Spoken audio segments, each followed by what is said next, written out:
Thank you. Thank you.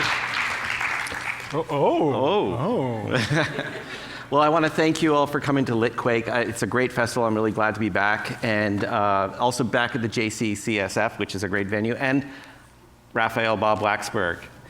I love your book. Oh, thank you. I love this book. It's a really great book. And we're going to talk about this book. We're also going to talk about BoJack Horseman. But I want to talk about this book first and actually even go further back. Oh. And then afterwards, there will be a Q&A. So if you have any questions about anything. If he misses anything. If I'm probably going to miss things. And we just started chatting. I already like you. I already feel like we've been friends for 10 years. I like you too. Yeah. So this is just what we'd be saying in the green room. Yeah. So. I did write some questions down, but I'm going to throw... No, not questions. Actually, I wrote some answers down, but I don't need them. So this is... Right now, you're based in Los Angeles, right? Yeah. Obviously, for work. Yeah. And for the rest of my life, too. Well, living. Let's not say anything. I mean, you might be anywhere. But you're from the Bay Area, right? I'm a Bay Area boy. Tell me about your life. Yeah, Bay Area! Where? Yeah, go Giants! So Palo Alto? I'm from Palo Alto. So what was life like that for you? There for you? Palo Alto's great. I feel like this is like a pro Palo Alto crowd, so I'm not gonna talk smack about Palo Alto here. But when I go to other cities, oh boy, then the claws come out. What was your local mall? More like Shallow Alto. Yeah, Shallow. The local mall was the Stanford Shopping Center. That's what I thought it would be. Yeah, Stanford Shopping Center. All right, downtown Palo Alto, Peninsula Creamery. Crowd work. Yeah. Did you go to the CPK there? Is that they have a California pizza kitchen there, right? I used to go to the CPK downtown. That's what they came to hear about. Yeah, do they have one in the shopping center? I used to go to the I'm thinking of the other mall. Oh, I don't know. Oh, the other mall, the fancy mall. Well, I don't know about the fancy mall. I don't know. I wasn't invited. It's been a while since I've been down there. I didn't go. This is really not what we were I didn't hang out at the mall much. Where did you hang out? Well, I didn't have a car, so I didn't have a driver's license. So I didn't go to anywhere that I couldn't get someone else to drive me or ride my bike to. So I did hang out downtown a lot, downtown Palo Alto. What was it like then? What year was this? This would be the 90s / early 2000s.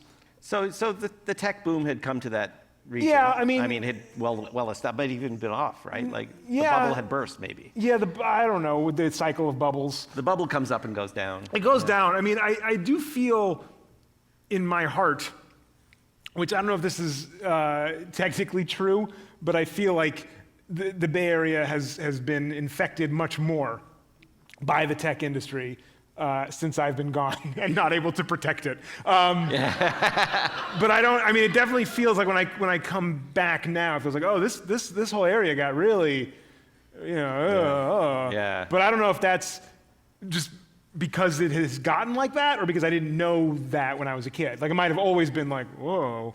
But to me, it was like my hometown. Yeah.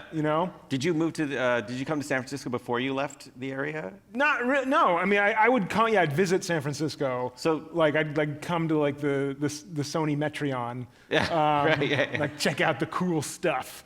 Or see a show. So you came in the way like a kids tourist in the suburbs. A tour. Yeah, I don't know San Francisco. Your first kind of away from home adventure might have been Bard College. Yeah, I went to Bard College. Tell me about Bard College. Any Bard College people here? No, this is not the crowd for Bard College.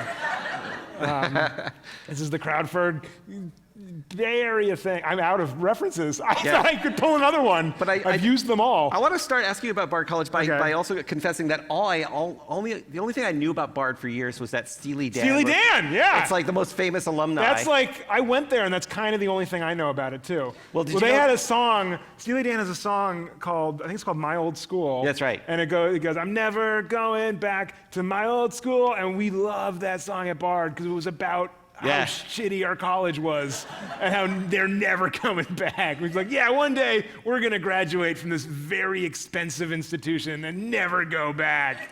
But it's interesting, so many commentators on American culture, this might be a thesis waiting to happen, but Ronan Farrow and his mother, Mia Farrow, went there. Yes, he was there when I was there, Ronan Farrow. So you were... I did not know him. I have no stories to share, but I'd heard, he's here. There were rumors, someone took a class with Woody Allen's kid, although apparently it's not Woody Allen's kid, so shows what we knew. Yeah, apparently, Well, sidetrack. Yeah. But MCA from the Beastie Boys also went there, maybe not at the same when time. I was there, Yeah. no. And then I'm going to complete. Who else you got? Well, according to Wikipedia. Okay. Am I on the Wikipedia of famous alumni from Bard College? Yes. Nice. Yeah, but not on that this. just goes to show you how not a lot of impressive people have gone there. Well, Herb Ritz, the photographer, is from there, okay, you and don't Christopher say. Guest from Spinal Tap and all those films. I can't Best in compete with Show. him. Yeah. Yeah. So that's a pretty great list. Is there something? You know, the question is there something in the water? But is there something about The water was very bad there. I remember That's that. probably it then. Coming from the Bay Area, where Yeah. the water is generally very good. There you go. I remember going to Bard and be like, this is bad water. Well, Bard College is, the slogan of Bard is Bard College, a place to think, which is kind of a silly slogan. Does seem like a parody of It does. It feels like, like something on The from Animal Simpsons, House. what you would Yeah, call or a Simpsons, college. yeah. But it really was. I think they saw themselves, and I don't know if this is still true, even though it's Leon Botstein is the same president who's there, has been there for the last 40 years. But when I was there, it felt very intentionally like this is an incubator to learn and study and explore and find yourself. And we're not necessarily going to prepare you for the real world. Yeah. So if that's what you think college is, forget it. Right. And for me, it was wonderful, and I got a lot out of my experience at Bard. Then I graduated. I was like, well, now what? I don't know. Yeah. They're like, well, that's not our problem. We'll call you in 5 years when we want more of your money. But when you were in Palo Alto, were you? I think of you as a very smart person thank you. who is sort of taking the world and like chewing it up in all your work. And did that come from the liberal arts environment at Bard, or did you bring that there? No, and I was find your already tribe? chewing things up. You found your people, basically. Yeah, yes, I felt like. I feel like I found my people in Palo Alto too, but it was maybe a smaller subset of the overall people. Right. And when I got to Bard, I was like, oh, this is all my people. This is like a lot. I don't know if I want this many of my people in one place. And Adam Conover, who's your friend, was he at Bard? Yes, as so well? Adam Conover I met at Bard. And he's from Adam Ruins Everything. I don't know if you know that. Well, I think of him as from being my roommate. Well, that's right. But yeah, so I was in a comedy group there with Adam called Old English. Which Now, we started Old at Bard. English, Yes. I just want to say that I'm friends with the guys who put on Sketchfest, and they told me when I was coming here, David Owen actually said to me, Old English were the most together, funniest, out of sight comedy troupe that he'd seen, and they have a lot of sketch comedy that goes through That is there. high praise. I can't believe he said that. No, he said they're still talking about it. Well, so I think part of that is because for them, we kind of came out of nowhere. Like we were still in college, Right. and we submitted to the SF Sketchfest. Right. And then we got it, and we took it so seriously. Like that first Sketchfest we did, we killed ourselves over that. We threw out almost all of our material and started from scratch. Put up a new show. We came out to San Francisco. Right. I told my family, like, hey, I'm coming back for Sketchfest. I don't think I saw my family like at all those 2 weeks. Right. We holed up at one of our guys' aunt's house in Redwood City, I think. And we would just like killed ourselves for 2 weeks. And I remember we went like the night before Sketchfest, there was like some Sketchfest party. Right. And we met one of the other groups. And they're like, oh, how long are you in town for? Like, we've been here 2 weeks. Like, what? Why? Why didn't you just make your show and then come here and do it? And we didn't think of that. But we shot a new video for San Francisco, like in San Francisco. Like it was kind of the gag was, we're gonna go off stage and the camera's like following us through the streets of San Francisco. But of course, it was a music video that we recorded and shot in the weeks up to this event. So we took it so seriously. Well, yeah. So I'm glad they liked it. So you were overachievers, though, right? And that's something I see. I frankly was a little intimidated reading this book because not like it's a competition, but I was intimidated by the thought of this guy is so smart and so like you throw everything into everything, and in BoJack Horseman, there's so many, and you have people helping you, I'm sure, but your visions are very complex. Is that overachievement thing? Is that something that you've always felt in yourself? Do you well, that might be it? Palo Alto. Do you acknowledge it though? Do you feel yourself being somebody who's pushing? I don't know. Okay. No, I mean, people don't always know they're doing it. I think, when I look back at like the last 2 years of my life, where I wrote a book and made my TV show and also produced 2 other TV shows, I think, oh, that was a lot. I was very busy. But I don't strive to overachieve. I just do. No, I don't know. I mean, I think I put a lot of pressure on myself, certainly. And I think, and there's kind of a chicken or egg thing when you talk about Old English as a group, because that was very formative for me. And we were all kind of like that. And we were all pushing each other and ourselves to go beyond and be better. And we, we went to the SF Sketchfest as, amateurs. This literally was our first professional gig as comedy people. Right. And we wanted to be the best people at the festival. That was like a goal for us, And so we definitely, I remember this is going off a little bit, but there was a college festival we went to once. And our attitude going in, which is like kind of toxic, and I think I've moved past this, and we all have, and I look back at that as not as like a thing that I want to say about myself. But I remember, because we'd done SF Sketch, we'd done like a couple like real like adult comedy stuff, and now we're going to like some college thing. Yeah. And I remember our goal was we want to be like the badasses here, and we wanted to be the bad guys from the Mighty Ducks was kind of our like here, like we're gonna come in like Iceland, oh shit, that's Iceland. Those guys really know how to play hockey, and like we just like we all, it just so happened for the sketches we were doing, we had to wear suits. So we like rolled onto campus in our suits and like didn't talk to anyone else all weekend. Yeah. And then just like did our show and was like, you're welcome. And like, why did we do that? I don't know. It's like the boxing thing, where like Muhammad Ali sort of like talking down trying to get in your heads. We were psyching ourselves up and trying to psych other people out and trying to like. But the suits is pretty extreme. That's pretty cool. Like that would intimidate anyone. Like, except we were like college kids and they were like ratty suits we got like from thrift stores. So I'm sure we thought like, ugh. Still. We all just like, I've sort of heard stories about the Beatles though. They're like that. Yeah. The Beatles when they were first starting out, it was like, we wanted to be the toppermost of the poppermost, they always said. And they didn't want to just be another band. They wanted to be the band that everyone remembered. Yeah. So I think that there's something to I that. like to think I'm like the Beatles, yeah. I thought that the minute I met you. The Beatles of comedy, yeah. The minute I met you. Well, that's the funny thing. Your personality in here is not at all like that somebody who would be an aggressive, person. Yeah, I think I like to think I've shed most of that competitive spirit. Right. But not the ambition. When we make BoJack. Yeah. I remember very clearly we were making the first season. Right. And this is still something that I try to do. But my goal with every episode was I want every episode to be somebody's favorite episode. And hopefully it'll find a wide enough audience that some people will be like, oh, I love this one. I love this one. This one's my favorite. This one's my favorite. That one's my favorite.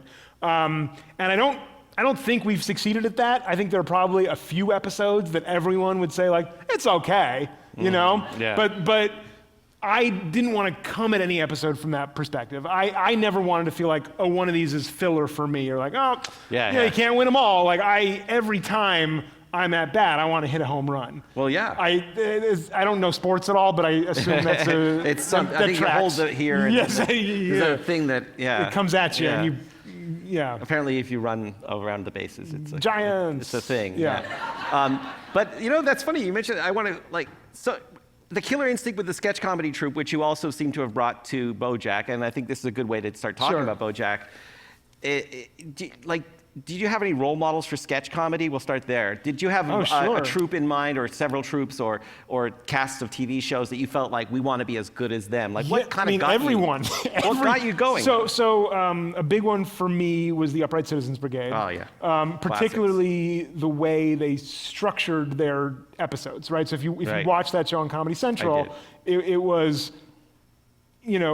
Each sketch stood on its own, but they would kind of connect back. They created a universe through their sketches. They would call back certain things. They would build in certain ways. Yeah. And I don't think our comedy ever quite got to that level, but I liked that. It was a through line.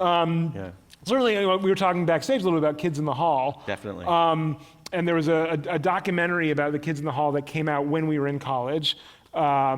And what I remember most of that documentary was about how snipey and petty they were towards each other. They were really, yeah. And I think we saw that as like, oh, that's how you be in a comedy group. Right. We didn't see that and go, ooh, thank God we're not like that. Yeah. We saw that as like, that's part of what it is you gotta poke at each other and be really mean. Did you deliberately start poking at each other because of it? I don't know deliberately, but we did. I mean, it was a you tough felt like dynamic. It was okay. It kind of enabled Yeah, you. and it was. Yeah. I think it was. That group was by design. There's no hierarchy to it. The Kids in the Hall. Well, I was talking about Old English, but Your Kids in group. the Hall. I mean, so No, please. you know, yeah. Old English. There's no like head writer, right? No, it's a collective. It was a collective. Yeah. And I think in the best version of that was everyone gets to contribute and we encourage each other. Right. But when you're a bunch of like 20-year-old dudes, I think what it actually is like, I don't like that. That's not, I don't want to do, why are we doing that? That's not funny. And so it ended up being, by the end of it, when it got really bad, it was this kind of trap that we were all in, that we couldn't get anything made unless all 5 of us were excited about it, which never happened. And so things would come in with a little bit of enthusiasm and then just get ground down and slowly die. Interesting tangent for a second, though, is that you mentioned dudes, and this is a kind of a key thing. You were a 5 male. So we ended up being 5 guys. But the videos I've seen have females. Yeah, so there were multiple permutations of it. I mean, when I think about Old English now, mostly I think about our professional life post-college, which was in New York when there were really like 5 of us. Yeah. But there were 15 of us total over the years. And we had 3 women who kind of cycled in, and I think none of them were too happy being the only woman in the group. And I don't think we were as sensitive to it as we could have been, or as I think I would be now. But there's this one sketch that you could look online, I think it's called Photo Booth. Yeah. Is it? That is you and, I don't know what's the Hannah Scott Surstead is her name. couldn't find her name online, but yeah. And that is a great 2-person, well, there's a 3rd person in it, but it's about this relationship between these 2 people. And it's very similar in sort of the nature of talking about relationships, but also there's funny, but then there's this real heart and this real arc of a relationship within this lineup to get in a photo booth. Yeah. So that's interesting that you did have like a consistency of vision even then. Yeah, well, again, I think we talk about the kind of the chicken or the egg of my sensibilities with this group, right? Yeah. And one thing that we were very keyed into as a group was this idea of telling stories in different ways and using different kinds of formats, right? And so kind of the story of the photo booth sketch is we're going to tell the story of this entire relationship, right, kind of jumping back and forth, but all through the format of this couple in a photo booth waiting to get their pictures taken, right? And so that's something that is carried with me to my work now, and I often think about stories both in the book and also on BoJack format first, which I think some writers might feel like that's sacrilegious, that the format should follow the function. Right. Right? And I believe that the format should match the function, but that doesn't, in your conception of the story, that doesn't necessitate that the function comes first. So like a lot of times, for BoJack, for example, I'll come into the writer's room and I'll go, I want to do an episode with no dialogue in it. And then we'll think, okay, well, what's a story that would justify that kind of storytelling? Right. Right, and so there's a lot of that in the book. Yeah. Where for me, it'll start with like, oh, here's a funny kind of voice I want to put on, or here's an interesting way of telling a story. And then as I'm writing it, I'll kind of decide, okay, what is the actual story here that necessitates this way of telling it? Right. And I think a big part of that does come from my work with Old English. And genre exercises, I guess, in some ways, like in the TV, well, actually, we were going to talk about the TV series after we talk about the book, but I think you started talking about BoJack, and I think it is it's all related. Man. And I was going to say, so the BoJack premise, for those who probably, I'm sure everyone knows it, but the BoJack premise is kind of a parody of a specific kind of sitcom, and then you grafted in some other, like, what were some of the sponsoring ideas behind BoJack, like, itself? Sure. So yeah, if you are not aware of the show, thank you for coming. BoJack Horseman is a show about a a former sitcom star who is a horse. It's a cartoon. He's a talking horse. And I think the very beginnings of the inklings of the idea kind of were like, what happens when Mr. Ed goes offset, right? Like he goes home.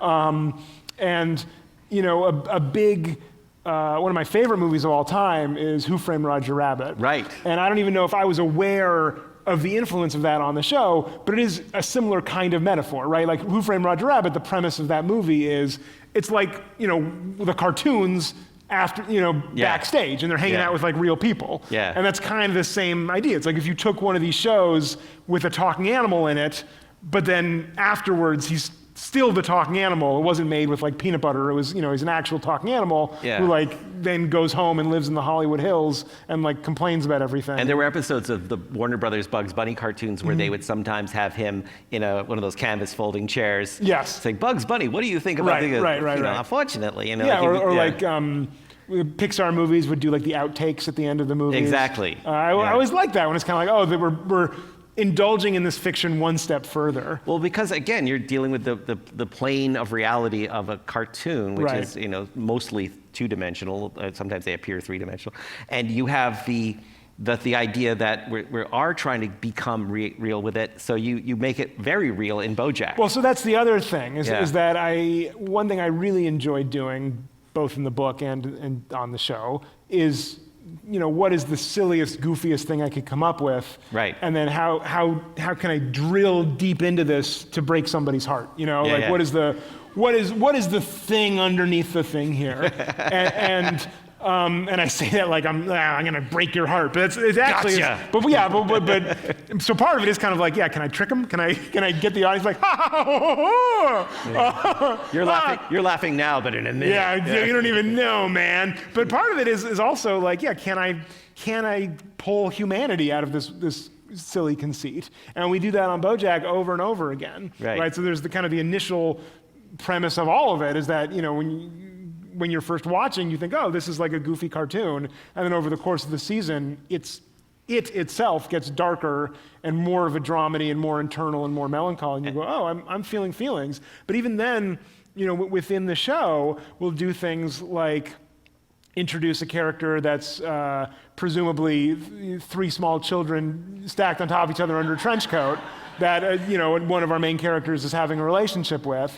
And then you get to the end of that arc, and it's like, okay, can they break up in a way that both maximizes the goofiness of the scenario, but then can there be a somber moment where maybe we're commenting on something else? What is the truth behind this? What is maybe we all have dated people that we haven't taken that close a look at. Yeah, and we wanted them so badly to be that we made ourselves believe that that's what they were. That's one person in a trench coat, and I'm not going to hear otherwise. And the sadness of that realization of, I've been fooling myself this whole time. But it's three kids. Can we invest in that, right? I love that so much. Or we did a Christmas special that was basically just an episode of Horsing Around, the old sitcom from the 90s. Yeah, if you don't know, they know, right? Yeah. And it's we make a lot of fun of Horsing Around on the show, and it's like really stupid and dumb. Yeah. But then even within this stupid, dumb sitcom, can we find some truth in it or move people in a certain way or say something?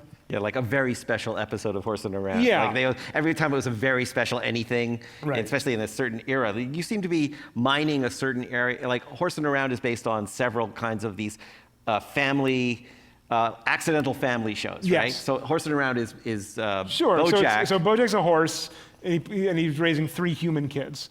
Yeah. Through what? How did that happen to him in the show? I don't know if we've ever specified. I wondered. They were orphans. Of course, there you go. And they kind of torpedoed into his life, and he's like, I got these kids I got to take care of now. But like by the end of the first episode, he loves them. Yes, of course. Yeah, right. And even though that's built in. He was living the swinging bachelor life, but now he's like a dad. And it's so much like every sitcom. Yeah, it's like a little bit different strokes, and Who's the Boss, and She's Full the House, and she's the I don't know. There's a bunch of shows with names like with that. pronouns and words. Yeah. Yeah, like Full House definitely. I got a feeling of but the Brady Bunch even like all these kind of blended family. It could even go back to My Three Sons, which was like a '60s show where like really Uncle Charlie was the guy raising the 3 boys, like because the father was off doing whatever he did. And so you have this reality within the show, and then what makes the show, why people talk about the show, is because Will Arnett, the voice of BoJack. Is that why people talk about the show? No. The Will Arnett's character is so debauched and so broken. Yes. Right? But like you talked about this in another interview, and I want you to sort of talk about it here. Where he's looking for like redemption. Right? Yeah. Well, I think there's an old saw. Am I using that phrase correctly? An old saw? Is that, you're familiar with that? An old saw? Yeah, I've heard old saw. I'm gonna double down. I gotta hear where you're going with it. Yeah, there's an old saw in Hollywood that writers complain about like the network note of, we want the characters to be likable. Right. And writers hate that. Like, why should my character be likable? Yeah, some people aren't likable. Some people aren't likable. Yeah. I think, well, obviously the characters should be likable because you want people to watch them. Like, Right. if they're not likable, you're going to turn it off. But I think the kind of the miscommunication happens of what makes a character likable. And I think the assumption from some people is that for a character to be likable, they have to be nice.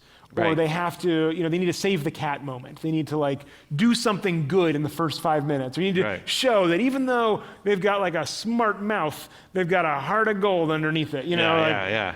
I don't like you, but hey, You're all right. wear a raincoat, Yeah. like, don't get out of my face, but It's like take a cookie for the road. Like Fonzie Yes. would be really tough all through the episode, and then finally turn to Richie and go, "Hey, look out for yourself." Exactly, right? Yeah, like, yeah. I think, Whoa. so the Yeah, resentment comes in, and you think, like, why do I have to put in those moments? Yeah. But I think that's actually not how you make a character likable. I mean, I think that's one No. way to make a character likable. It is. But I think you also make a character likable if they're vulnerable, Right. or if the audience can understand why they are the way they are, and what they're missing, and what they're longing for. Right. And so that was kind of my strategy with BoJack, is that he's a real jerk, and I don't want to necessarily soften that by making him like a good guy when all is said and done. But I do want to temper it by making you feel for him and understand what he wants and empathize with him. And I think specifically, there was one thing I didn't want to do with BoJack, because I felt like there are a lot of shows with characters like BoJack where he's like a cool guy. Right. And I wanted to be very clear that like BoJack is not cool, and that Yeah. he's not an aspirational figure. Yeah. And that I think you can sympathize with him and feel for him and relate to him on some level, but he's not like, for example, he's not Don Draper. He's not It's funny you should Hank Moody. He's not, Yeah. even Walter White. Walter White, Yeah. or Tony Soprano. As Yeah. monstrous as those characters are, I think we're also like a little bit cool. Although in some ways I feel a lot of Tony Soprano in terms of the therapy angle. Sure. Because that show really, when you meet the mother on The Sopranos, we're not here to talk about The Sopranos, but Let's get into but it. when Why you meet not? the mother, you start to realize, oh my God, and the father was a gangster, and all that. You start to What do realize. you think happened at the end? I think they. I don't know. I Okay, can't all say. right. I'm We'll talk not about it supposed to say- backstage. Yeah, backstage. But you mentioned. I actually think it's great that you mentioned Mad Men, because I assume that the intro to the show is like, and that beautiful music I want to mention by Patrick Carney and the late Ralph Carney, who Yeah. passed away last year. The montage is very much floating BoJack, and it reminds me so much of Mad Men, and it set me up so much for the idea of, I wouldn't say BoJack is a Don Draper character at all, but there's a sense that he is the engineer of his own misfortune a lot of times, but then you start to see, oh my God, this guy is just lost. Yeah. Well, one thing know. we really wanted to do with that intro sequence was to kind of give it a more somber, melancholy Yeah, feel. it worked. Because especially those early episodes are much goofier than where the show ended up being. Right. And so we kind of wanted to alert the audience from the beginning, like, hold on, like there's something else going on here. This isn't all just going to be throwing up cotton candy over the side of a balcony. And Was it always your plan to have the show progressively get more? yeah, that was my pitch to Netflix Darker. for the first season, is that it was going to start very silly and cartoony and like turning up the temperature on a frog. It was, In a boiling pot. as yes. we all have done, in a boiling pot, yes. Yeah, I think the boiling pot's essential to the analogy. Yeah, you don't put the frog right on the stove. Hot enough for you? You'd get away, yeah. Yeah. They're wily creatures. But I think the idea was, we're gonna make people think it's this kind of show, and then gradually, by the end of the season, it was going to become a different kind of show. Looking back, I don't know if that was the best strategy, but it certainly got Netflix intrigued enough to let me make the show, so that was good. Speaking of Netflix, so I read Aaron Paul, you might be, Aaron Paul I'm familiar, yeah. Aaron Paul, who plays Todd on the show. A very similar character to Jesse Pinkman at times, but like from Breaking Bad. But at times, perhaps. Just at times. Not there's a lot of differences. Yeah, I just saw El Camino, and not very Todd-like. No. Well, there's no cooking of meth really from him. Well, not yet. We still got a season left. Yeah. Oh, you do have a season left. Season 6 is coming out. The first half is coming out next week. Oh, yeah, that's right. Oh, that's right. The final season. But it's your last season. Yeah. So we have. That's what I meant. Season 6 is coming out. Yes, I meant season 6, but I meant the final season is coming out in 2 parts. One part is coming out next Friday, and then the final 8 episodes are coming out January 31st. And or Halloween in January. What I was about to ask you though is that Netflix pulled the plug on it before you, right? So there won't be a 7. There will not be a 7th season. And Aaron Paul said that was something that he believed that none of you guys wanted, but that Netflix wanted. What happened? Well, I think the short version is that Netflix didn't want us to make the show anymore. They're like, this is plenty, thanks. But they also stopped Tuca and Birdie after. Yeah, well, those are 2 very different scenarios. Yeah, I know. But so BoJack, I will say they we were doing the first season of BoJack. This is quite a wind-up. We were doing the first season of BoJack. I wrote a finale to the first season, and I handed in the script, and Netflix's note on the script was, we feel like you're wrapping things up too much. we want to leave, set up some stuff for season 2. Right. So this is while we were writing season 1, we had not been picked up for season 2 yet. And I thought, well, this is an auspicious sign. Yeah. I like that note. Yeah, exactly. So ever since then, every finale we've done, we've tried to, tie up, end the season, but also, set up a few things for the next season. Right. And I think, because I did this, I asked them several years ago, I said, hey, if you ever think we're not going to get another season, do me a favor and let me know beforehand so I can really wrap things up for good. Right. So when they ordered season 6, they said, you remember that sign you were looking for? You might want to wrap things up.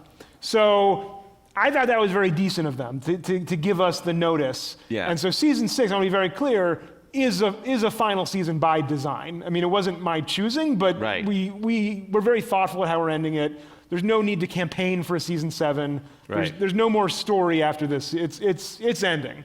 And I've gone through my stages of grief on that. And landed firmly, as of this moment, on acceptance, but we'll see what tomorrow brings. But a friend of mine who's an even more committed fan said to me. Than you or than me? Than any of us, really, okay, probably. Sure. I believe it. He said to me, he goes, Hollywood, where things take place, is a world to itself, and much like we mentioned earlier, Breaking Bad and El Camino and Better Call Saul, are there other stories and other anthropomorphic animals in Hollywood that you could maybe spin off and take that world, Perhaps. Maybe in 6 years we'll do another Aaron Paul movie for Netflix? Exactly. Is that what you're suggesting? Basically, I just want to see you driving in El Camino. Yes.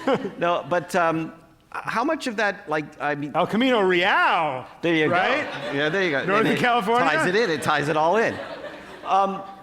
I actually want to go back to Lisa Hannawalt. Let's go back to Lisa Hannawalt, also from the Bay Area. There you go. And you met her at Bard College, but she wasn't going there. Opposite. I met her in high school, here in Palo Alto. Okay. We grew up here, and then I introduced her to my friend Adam Conover, and now they are lovers. Oh my God.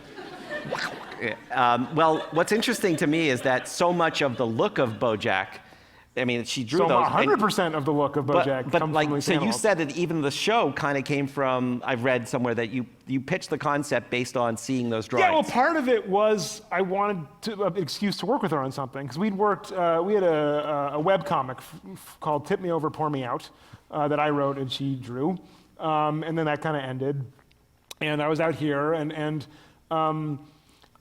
this idea started bouncing around because I thought oh, wouldn't it be fun if I could do something else with Lisa? And Yeah. she'd been drawing these animal people just on her own. Right. And Really so great drawings, too, yeah. I went to her Tumblr or LiveJournal or Instagram or wherever it was, and I grabbed a bunch of her pictures, and I went into a meeting, and I was like, here's my guy, it's BoJack. And then I emailed Lisa, and I was like, hey, guess what? So you didn't tell her? No, I did. Okay. But I think it's I would have bought it. It's one of those things where it's like, it's always like, yeah, we're going to do a thing, but you never think it's actually going to happen. I don't think she thought it was going to happen. And then I was like, hey, Michael Eisner is looking at your pictures this weekend. I think it's happening. And then I pitched it to Netflix, and I was like, yeah, man, they're doing it. And so she was living in New York, and she and Adam moved out here to LA to work on the show. But didn't I hear that she also didn't really know if she wanted to do it at first? Yeah, well, I mean, who wants to do anything at first, right? I don't know, but if someone offered me any gig, right, working on shows. Well, I think, it's a big thing if you've never worked in television before, Right. to be told, like, hey, do you want to do this? And she's like, what is it? Like, what is the job? And I don't think anyone gave her a straight answer. I certainly didn't know. And so to be asked before it's even sold, like, do you want to commit to this thing? Right. Which, as it turns out, ended up being like a 7-year project. I understand the trepidation. Yeah, no, well, I'm glad she did it, because it certainly... Yeah, you know. so first she said no. I was developing it with Tornante, and I pitched it with Lisa's pictures. Right. And they're like, all right, well, we got to get an artist. Do you think Lisa would do it? And I was like, yeah, ask her. And I took myself out of the conversation. I didn't want to like coerce her, so I was like, you approach her through proper channels. And and then so I Right. remember they That came makes in, he's sense. like, she said no. Yeah. I was like, what? Like, yeah, she doesn't want to do it. Oh, okay. So then they like hired another guy, and I met him. And I took him like through the tour of LA. I was like, here's where BoJack eats dinner, and here's where this happens, and like, because he was a Canadian guy. Maybe you know him. We all know. I'm Canadian. Yeah. We all know each other. So he was like visiting LA, and so I took him around, and he doodled some stuff up, and then like a few months later, the Tornante guys called, like, that guy didn't work out. So what happened? Like, we didn't like him. So we got another guy. So a third guy came in. Oh my God! And I had to talk to that guy on the phone, and I looked at his stuff. It's like, you seem cool. Here's my vision for the show, and he drew some stuff. And then none of this was my decision. The Toronto guys were like, we're going to go back to Lisa. We're going to make her a better offer. Right. I was like, great, good. Oh, that's great. And so they did. They backed up the money truck. And she was like, all right, I'll do it. I love that. I love it when they back up the money truck. Yeah. Well, one of the lessons I've learned about Hollywood is the most leverage you have is to walk away in any deal. Yeah. And so, if you're actually willing to not do it, then you're going to get a better deal. And that's always the strongest position of any negotiation. Yeah, well, it's I'm sure anyone can relate when they tried to cancel their cable, right? And you call up, you're like, I don't want this anymore. And they're like, how would you like 7 free months? Yeah. And you're like, I don't want it. Yeah. And they're like, we'll give you a year for free. And all 18 HBO. Yeah, and you're like, well, okay, for sure, right? Yeah. But only if you were actually going to cancel. If you pretend to cancel, you're like, I don't want it anymore. They're like, all right, we'll send a guy tomorrow. No. Give me the free stuff. Back up the cable truck. But if you're actually willing to walk away, then you'll get whatever you want. I promised we'd talk about your book. Oh, that's right. And let's talk about the book. And a great segue into it is actually, I was just thinking, I love the character in BoJack of Mr. Peanut Butter because he's that sunny, optimistic, and yet slightly, to my estimation, naive or misses things. Sure. Because he's kind of self-centered in his own way. Mr. Peanut Butter, the dog. And there's a story in here, I think it's called Rufus. That's right. And Rufus is from the point of view, these are all love stories. I call them dysfunctional love stories to some degree. Some are more functional than others. Yeah. Some, I would say. There's breakdowns in them. Yeah, I'd say they're all about love. Yeah. But they're maybe not, if you saw like love stories on the marquee, you might have the wrong impression. Because some are more cynical and some are more romantic. Well, relationship stories. Because, Yes. I mean, Rufus the dog. Isn't everything a relationship story? Maybe think not it- Castaway. Well, there's Wilson. There's Wilson, right? That's true. So they're really most. He may be his only friend. Yeah, yeah. Now, the Rufus, I love that because it's from the point of view of the dog, and he has like very dog. He refers to the master. Was it Man Monster? Man Monster. Yeah. And Man Monster knows I want to come in, but for some reason the door is locked. Right. He knows I can't do that. I don't know. He wouldn't do this to me. Well, one thing I think about dogs, Yeah. because I have a dog now, and my observation about dogs is I feel like when I've seen, and this is, for me, there's like no connection between this and Mr. Peanut Butter. Right. Because like Mr. Peanut Butter like wears clothes and like lives in a world of talking animals, right? Yeah. So I separate that in my mind of like an absolutely. actual dog in our world. And I think that it is kind of a trope of like, what are dogs thinking, right? Like, you know, your Homeward Bound or Secret Life of Pets or what have you. Or Doug the Dog in Up. Yeah, Right. Yeah. And I feel like generally when I've seen dog narrators, it's always one of two things. One is that like, they're secretly smarter than everyone. They're kind of like running the show. Like, oh, what my master doesn't understand is he's got to be in love with that lady. And if I run around in a circle, I'll make them do what's what, you know? Yeah. Or the opposite, they're like huge dummies, which to the naked eye, it seems like, yeah, that's probably closer to the truth. Right. But what I feel like with my dog is I feel like he is very smart, but he just doesn't have the context that I have. He doesn't have the language that I have, or he understands the world differently. Right. But I think he's very perceptive and observant, and you know, one of the things he talks about in the story is that he knows some of the words that I say, but I don't know any of the words that he's saying. So who's the smart one there, right? Like he's working very hard to like get stuff, but he just doesn't know how doors work. Exactly. Because he didn't invent them. Well, yeah. Yeah. There's I also am not 100% sure how doors work. Yeah. I feel like I mostly get Or it. how dogs work. I really. definitely don't know how dogs work. There's two stories in the book that are kind of in the realm of almost social science fiction. The We Men of Science and The More of You That You Already Are. And they're both incredible concepts. And they reminded me of Kurt Vonnegut Jr. in the sense of, do you know anything about his work? Or are you Kurt Vonnegut Jr.? Were you inspired by him at all? Is that a different guy than Kurt Vonnegut? Kurt Vonnegut, same guy. We just okay. Junior to his friends. I didn't know. Yeah. I never met Kurt Vonnegut Sr. So. You can say Kurt Vonnegut and people know who you mean. I was making sure he didn't have like some like layabout son who also wrote stuff. Yeah. No, don't compare me with him. I'm Kurt Vonnegut I hate living Jr. under his shadow. Yeah, I'm like the Jacob Dylan of authors. Yeah. I'm also good, man. Yeah.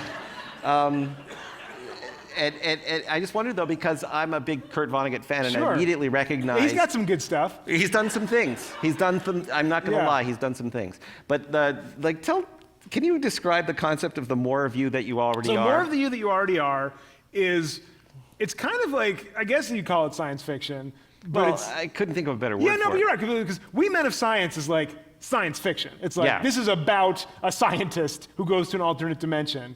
And more of the you that you already are is like about a normal guy who kind of exists in the world, except for this like one crazy science fiction element to it. Right. So the premise is, it's this guy who plays Chester A. Arthur at a presidential theme park. So it's the U.S. presidents, and this is the part that I consider like kind of in the normal world, right? Like you kind of imagine, like a theme park about all the different presidents, and he plays Chester A. Arthur. And there's a president for everyone, and then one day he comes into work, and the first 10 presidents have been fired.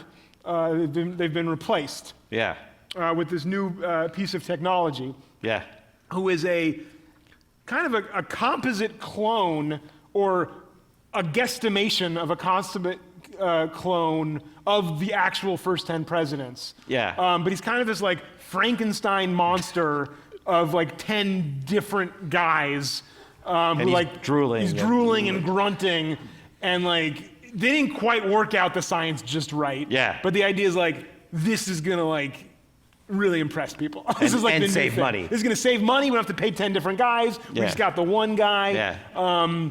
And now basically this guy Chester A. Arthur starts to get worried that he is going to be replaced as well, because he is not like one of the more popular presidents. Yeah, not many people lining up to be Chet. No, Yeah. he's not a huge draw. Yeah. But I guess you could call that a science fiction story, but I don't think of that in the same terms, because it's not really about, like, you know, we barely meet the scientist who makes the monster. It's mostly about this guy who like now has to deal with this thing. But even in that premise, you then make it a love story or an aspirational love story between he's got a crush on the wardrobe lady. Yes. And she is in love. Who is named Emeka, which is named after a girl I went to high school with here in the Bay Area. Is she here tonight? No, she doesn't live here anymore. Okay, there you go. She left. But then she's in love with the monster. Yeah. So then it becomes that story. Part of that was, as I was writing the book, The Shape of Water came out. I was going to say. Yeah. Which, actually, my friend wrote that movie. Oh, cool. But it's a weird movie, man. Yeah. And it's like, it's very much presented from the perspective of this woman who falls in love with this monster, like a sea monster who's not of this world and like is pretty gross. Yeah. And I feel like that was not really dealt with so much in the movie. Yeah. It was like very sweet and very romantic. Yeah. And I was like, if I was friends with this lady, if I was Octavia Spencer in this movie, I think I would be saying more like, we could get you a human, man. Yeah. Like, I know things are tough, but like, hold out. You got to tell you, your man is a fish. You could do better, I think. Yeah. Like, he doesn't speak English. Like, it's a monster.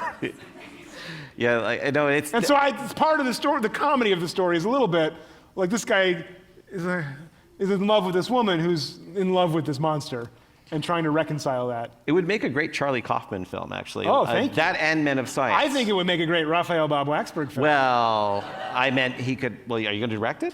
I don't know. I guess Well, is he going to direct it? Well, I don't know. We're going to get him on the phone. He's busy. He doesn't I don't want to do it. know. When does he direct movies he didn't write? Oh, I'm Come sorry. on, get out of here, Charlie Kaufman. Is he in the audience? Does he want to do it? Yeah, it is. We have him here. It's a Oh my surprise. God! No. I got to tell you a story. I was do. hinting at it before. You have the floor. In the story, The Average of All Possible Things, which is a really a quaint, I guess is the right word, story between like two people who work in a legal office. And in one situation, the woman has written a thesis or something analyzing the Bare Naked Lady song. Memo. Yeah, she's 1 writing week. a lot of memos at her office and kind of wasting time about like silly stuff. Yeah. And they're a Canadian band, and they're actually friends of mine from Toronto. Get out. Yeah, and actually, sorry, get out. Get out. And the very first book I ever wrote was them asking me to write their sort of official biography. So I actually know them. Okay. And you touched on the fact that they pronounced in the song 1 week. It opens with like it's been. Yeah, everyone does one, right? Right. And the character writes this observes long, that many, not all Canadians, might say it's been. It's been, yeah. Right? And sorry, too. And the whole end is like, days till I say I'm sorry. Like, they don't say sorry. Sorry, come on. Every Canadian says sorry. Right? That's a tip-off. And we say it all the time. A famously Canadian band. So what's going on there? So you were asking in the story, asked. So the character theorizes several possibilities. Yes. One is that they are actively putting on an American accent to make it more marketable internationally. Right. Actively. Right? Yeah. Two is that they're subconsciously doing it in the way that I think a lot of musicians inspired by the Beatles maybe kind of put on a little bit of a British accent when they sing, right? Or the Beatles themselves kind of sound more American when they sing. Yeah, like Get Back. McCartney sounds American on Get Back. So this Canadian band has internalized American rock and roll and is kind of doing this American thing subconsciously. And then the third possibility is that the song itself is a satire of American culture. Yeah. The character is American, even though the singer is not. What I loved is that in this story that is essentially a romantic story between two people and involving all kinds of legal things, there is about a page and a half of this. Yeah. It goes into the next page a little bit, but yeah. And so I called up Stephen Page. Oh God. And I said to him, I told him the story, and first he was honored. Oh, good. Very flattered. I'm a big fan, so I'm glad to hear And I'm that. going to read you what he wrote. I have a statement from Mr. Page's attorney. No. Talk about a page and a half. Whoa! He said, that's hilarious because I've often thought about that. I really don't think it was intentional, but I realized much later, and I've never had anyone else point it out to me. But I sometimes wonder, along with our inadvertent American pronunciation of sorry at the end, if it had anything to do with our subconscious desire to cross over into American success. If pushed, I would probably think that it was subconscious rather than on purpose, and that I internalized it. So you were right. I was dead on! So there you go. That's amazing! Lucinda, the character in the story, was dead on. Yeah, exactly. But I actually, because when I made this observation, and I actually hunted down audio of him speaking to see if it was different. And I found love an interview. your dedication. Because not every Canadian talks the same. No. And I found where he's talking about a very serious interview talking about how the breakup of the band, and they were coming back together for like I don't know, the Juno Awards or some big. They got some lifetime achievement. Coming back together, and someone asked me, is it weird to be back on stage with these people? And he goes, yeah, it's been 10 years.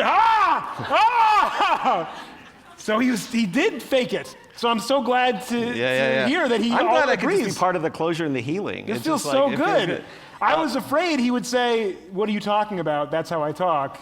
You're reading too much into things, you nut. Were you ever in rock bands yourself? You loony, as he might say. Yeah, loony or toony if or you're toony, yeah. wanting a raise. Double the loony. This is all... were you ever in a rock I band? forget this is not our Canadian audience. Yeah, sorry. That would be maple glaze. As we might say in the Bay Area, a Bitcoin, perhaps. Hella yes. Hella yes. Well, hella yes. Yeah. The story Up and Comers is kind of this also slightly... You say story, but I say starry. Story, yeah. Okay. Up and Comers. Up and Comers is about a band, essentially. In the Bay Area. It's a San Francisco band, yeah. But did you ever play in a band? I never did. But a lot of that, the dynamics of that, was taken from the dynamics of my comedy group. That was my question. Yeah, because it felt very real. There's this hierarchy and sort of band arguments. And tell me more about it. Well, I mean, a lot of being in that comedy group in our professional years in the city, in New York, there was a lot of kind of, what are we saying? What does this mean? It doesn't mean anything, man. We're just making comedy, but I don't want to do this show. We already did that show. Well, what if we got to do the same shows over and over? That's how we gain a following. No, we got to go to this festival or that festival. Right. And it's, so many arguments that are kind of about the art that you're making. Yeah. And the frustrations of that, and also kind of the feeling of, both like these are my best friends, and I feel so trapped by them at the same time. And right. That tension is at least it's kind of the beginning of where that story came from. And that feeling of like, well, I don't know if I can do anything else, so I might as well keep working with these people, even though they drive me crazy. But also, these are my years. These are my salad days. Exactly, right? and everyone's. I could know this from being in bands. That's I related to it because everyone's sort of interdependent and codependent on we all want to make it together, but we all have something we want to say. And I felt it was really. Well, one detail I took from my friend who was in a band specifically is he talked about going on tour with his band. Right. And that. No one's heard of you yet, when you're nobody. So you go and you play these half-empty bars, and you maybe spread the word a little bit, but then you come back home and no one remembers you, and that the argument within the band of no, we should stay in New York and keep playing shows in New York and build our audience here, versus no, we should be traveling and meeting people. It's the reason I'm not in bands today. It's just memories of that stuff. But while we're going to go to questions in a second, and this one last thing. What have we been doing? I've been questions from the audience. Oh, okay, good. Sorry, thank you for making me clarify. All right.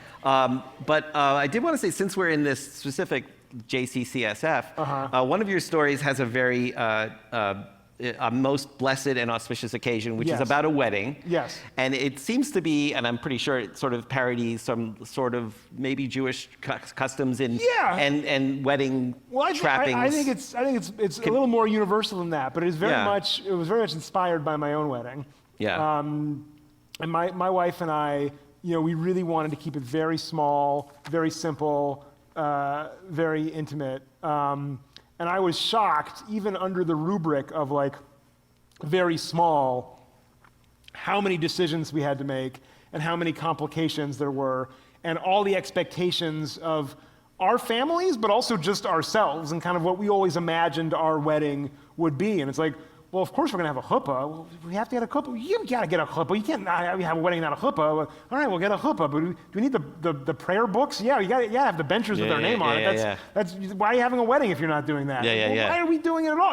I remember even the non-religious stuff of well, it's only 20 of us. Can we just get catering from Chipotle or something? No, we're not just getting fast food. We're getting a caterer for the wedding. And so the story is very much inspired by that. But in the story, all of the traditions are made up. And so like, it's, can you explain some of the traditions? yeah, so for example, one of the big points of conflicts with the characters in the wedding is how many goats are we going to sacrifice at our wedding? And the traditionalists say, well, you got to sacrifice at least 100 goats. 100. And the more modern people are like, just sacrifice like 12 goats and you'll be fine. Yeah, And yeah. it's like, well, 12, that's an insult to sacrifice 12 goats. And then they go to the promise egg store where you buy a giant promise egg that then a eunuch has to hold during the whole time. There's a debate about whether or not they're going to get a shrieking chorus, which is a group of people that come to your wedding and then in the middle of the wedding just start flailing and shouting lamentations. Yeah. And you never know when it's going to happen, but it can happen at any point. And kind of the idiocy of all these traditions. But at the end of the day, like, yeah, this is what you imagine for yourself, and it means something, even if you can't quite put your finger on what. And I think that's a lot of people, Jews and otherwise, do get married with a lot of baggage or traditions they don't quite understand, but then when you're doing it, yes, that's what makes it the wedding. Exactly. Well, I want to stop asking you questions. Great. And I believe we have microphones in the audience, and we can take some questions from the audience. And Two is anyone out sides. there who's got the microphone? And I guess they bring the One microphone. here and one there. So whoever gets the microphone first, it's kind of a battle to the Here death. towards the right. Hi. Hi. So as someone who is working in a different genre than writing and a director, how was it to go to the written word where we're providing the voice? And would you prefer that we listen to it the way you read your stories? No. No, well, it's certainly, it's not as different as I thought it would be, I'll say first of all, that it is kind of, even TV writing is very collaborative and you're working with other people, but at the end of the day, someone needs to sit in front of a computer and actually get the words onto the screen. One of the differences is that when you're writing on TV, you hear actors doing it, and if something's awkward, you can adjust it, or you can give them direction, be like, no, I didn't mean it like that, try it like this, right? So on the page, I have to feel confident enough that you, the reader, is now the actor, you will get all the information you need on how to read this story. And I actually, while I was writing the book, I did a live show down in Hollywood where I had actors read the stories cold, just so I could hear their instincts and what sounded awkward or what sounded, what was tripped them up or what felt like, oh, that's not how I imagined that at all. And there were certain moments or certain stories where I felt like, oh, this is reading darker than I meant it, or they're not quite getting the comedy here. And that wasn't because it was a bad actor, it was just because all the direction they have is on the page. And so Right. I needed to edit it myself and kind of adjust it like that. But I enjoy that, and I am happy for you to read it and interpret it as you will. And I think that's one of the joys of the format. Hi. Hi. I want to thank you for my personal favorite episode of BoJack, the eulogy at thank the you. death of his mom. And Will did such an amazing job. And he Yes, had to- Will is great. No, but my question is, the writing had to be great for him to do his job, and I wanted to know how much you worked with him to get it the way you wanted, or if you just said, go for it, and it came out how you wanted. Yeah, it was, I'm such a good writer. And he is such a tremendous actor. I think part of it is us, I don't know if I would have had the confidence to do an episode like that in season 1. I think working together, in the 5th season, we kind of knew our rhythms. And I could, as I was writing it, I definitely heard his voice. And I can kind of imagine how he was going to do it. And one of my favorite memories of working on the show, so the episode, for those who haven't seen it, is just one monologue. It's all Will Arnett speaking straight through the entire episode. And it's another example of one of those things where I went into the writer's room and said, guys, what if we did an episode that was just BoJack talking for the full episode? And then we tried to figure out, okay, what's a story that would justify that kind of format? We landed on this eulogy. But one of my favorite memories of working on the show is the table read for that episode, where he came in and he just read it. And it was like watching this one-person show. And it was, there was some nervousness before that, like, is this gonna work? Because we don't have a backup plan. Right. And then he did it, and it was incredible. And so then we recorded it. I gave him very little direction. I mean, we did it in big chunks. Usually we do like, when we record, we do like one line at a time, but this, I was like, all right, just, keep going until you run out of steam. And we did like 3-4 pages at a time. And occasionally he would want to go back and like, let me give you a different version of that. Or I'd have like a little note of like, just give me that paragraph again. But most of the episode that you're listening to is just his first take. I think I think he both got it, but also I think he did the work before. I think he felt the weight of this episode and wanted to do it right and prepared on his own. And really, yes, I was being snarky, but absolutely, it lives or dies by his performance, and he gives an incredible performance in it. In the center here. Ooh. Will's from Toronto, too. Will is also Canadian, that's correct. So I'm a sketch writer, and I'm just Fabulous. wondering, thanks. I'm just wondering, when you're in a writing room, how do you get the best writing out of all the people you're working with, and how do you get the best writing out of yourself? Like anything that you found works. Sure. That's tough, because I feel like when I was in a sketch comedy group, I don't know that we always got the best out of each other. I think sometimes we did. I mean, I do think there was a toughness to that room that sometimes going through the crucible of that room, we ended up with very funny stuff.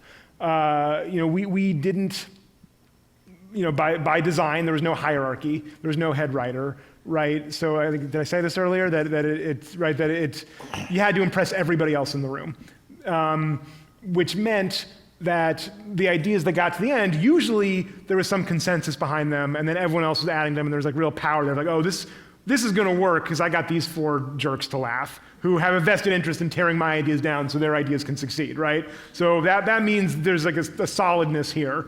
But on the other hand, that muffed out a lot of kind of our weirder ideas or more esoteric ideas. I think a lot of us felt like we didn't get to shine as individuals in a way that I think we could have in a freer atmosphere and in a better group. And I think a good sketch comedy group has room for that. I think that's one of the things that is really great about the Kids in the Hall, is that even though they also are famously very tough on each other, they also very clearly have their own voices and support each other's voices, right? You can see a sketch like, oh, that's a Scott sketch, that's a Kevin sketch. Right. And they clearly aren't trying to water everything down and make this in the group voice, right? They're letting these things kind of flare up, and like, they're encouraging each other to an extent to be like, yes, do make that as Scott as you want it to be. I think certainly in sketch comedy, that's an asset. You want that variety of voice. I think in television, you want a little more of a singularity of vision, right? Like on a narrative show like BoJack Horseman, it helps to have a hierarchy. It helps to go like, yes, I am in charge here, and that way we're not kind of wasting our time scrambling in any direction. Right. Someone can pitch something and be like, I'm not really interested in that, and rather than like fight for it and be like, no, you're wrong, and and try to wrestle me over, it's like, okay, moving on. If the boss doesn't want it, let's pivot to the other direction. So I'd say, when you're group writing something that's more narrative, it is helpful to have a person in charge that everyone else can go, I don't agree with him or her, but that's the boss. So I'm going to pitch my thing as hard as I can, but then I'm going to let it go if it doesn't jibe with what they're saying. But I think in a sketch world, each one of those sketches kind of needs that person, and it's helpful if you have that support for each other to go, okay, I would do this sketch differently, but this is not my sketch. This is, Caleb's sketch or Adam's sketch. And how can I help Caleb make the best version of his sketch that he wants to make? Rather than be like, I don't get it. Let me drag it across to where I feel comfortable. Let me try to get what you're going for and help me get to you rather than drag your sketch over to me. Does that make sense? We're going to take 2 more questions, and I just want to remind everybody that Raphael is going to be signing immediately after, so stick around for that. Good call. Unit editor, right? Head writer can be like an editor of a magazine that way. Yeah. Just want to throw that in. Feel good now that I threw it in. Yeah, that's good. That was a good contribution. It's good. That's nice. It's good, right? Okay. Ooh, I didn't know I had to get it up. We already talked about Will Arnett, and there's so many amazing actors on the show, Alison Brie and Amy Sedaris, and I was just curious, also talking about the writer's room, how many characters already kind of came fully formed and how many were inspired by the talent that became part of the show? Yeah, very rarely do we have the actor in mind first. Often we'll write the character first, and then we'll try to find an actor that goes with that character. I mean, an obvious exception would be character actress Margot Martindale, who we were really hoping we could get. And then we did. But she actually set a new standard for us, because kind of prior to that, I was assuming we wouldn't get anybody. So we had, an Andrew Garfield on the show, and it was just Paul F. Tompkins doing a silly British accent. But then once we got Margot Martindale playing herself, that kind of became the standard. It's like, well, if we're going to get these celebrities, let's really try to get these celebrities.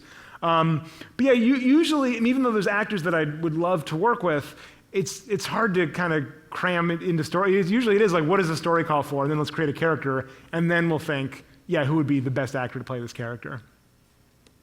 By the way, for those who have not purchased this book yet, the audiobook also has a tremendous cast, many of whom people who've been on BoJack Horseman. So if you are not a reader but would like to listen to these stories, it's a good purchase.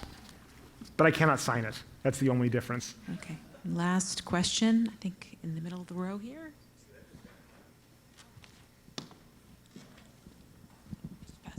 And you can ask me questions while I'm signing books too, if we didn't get to you. Actually, I'll be chatty. I'm sorry. Really coincidental. I had a similar question to build off of that. What? Why are you wasting our time? Someone else could have asked a new question. I didn't say the same question. Okay, similar. When you were first coming up with the concept of BoJack Horseman and all stories for that matter, do you start with characters, or do you start with a story that you'd like to tell and build the characters around that? Yeah, no, usually I start with, a germ of, what are you asking? No, I know what you're asking. How am I answering? It's really what I'm saying. I don't start with the full story. I mean, how could you? I'm starting, right? So I usually have a way in, which is something that excites me. And so sometimes that is a character or a character's voice, or I want to start a story with this kind of conversational patter, and I'll see where it goes. Or I want to, oftentimes, like I said, it's a format, right? I want to do, I have a story in here called, you mentioned earlier, The Average of All Possible Things, which the first line of that is, Lucinda, the average of all possible things, woke up very averagely. Which kind of, I was like, that's a fun way to start a story. What does that mean? And then the story is kind of my exploration of that idea. And kind of, she thinks she's the most average of all possible things. You kind of discover as you're reading that it's a third-person narrator, but we're seeing how she views herself, right? But I didn't know that when I wrote that first sentence. I just wrote, that's a fun sentence. Or the President Land story started with, here's a fun way into a story. It's a guy, and he's talking about being president, and only a couple paragraphs in do you realize that he's talking about playing a president at a theme park. Right. So that was just that's it. That's all I had. And then it's okay, how is he describing his day, And then you kind of go, okay, what's the story here? And for me, really in this book, I'd say each story kind of has two hooks to it. The first hook is the beginning, which is usually the thing that hooked me too, which is the voice or the format or kind of the take. Here's an impression of a play, right? How would a short story make fun of a play? That was kind of my beginning of a story. Yeah. And then as I'm writing that, I go, okay, after a couple paragraphs, you get that. Now you need to know what's the actual story here. What's the thing making this go? And so usually for me, as I said, maybe counterintuitively, the first thing I think of is the fun part. What's the gimmick? And then I come up with what's the story that justifies the gimmick. And I think maybe other writers will come up with the story first, and then Yeah. they'll like come up with like a fun way to tell that story. Yeah.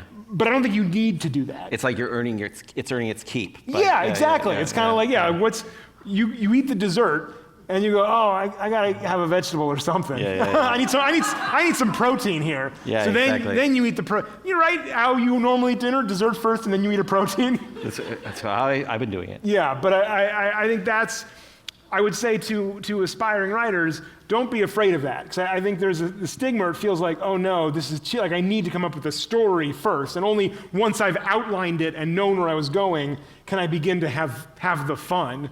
And I think like, no man, have the fun first. Absolutely. I want to thank everyone who came tonight. Thanks guys. I want to thank the JCCSF. I want to thank Litquake. And I want to thank you, Raphael. Paul. Thank you. Raphael Bob-Waksberg. He'll be signing. Right outside, Signing signing books. If you have one, I sign it. If you don't have one, you can buy one. Thank you very much. Thank you.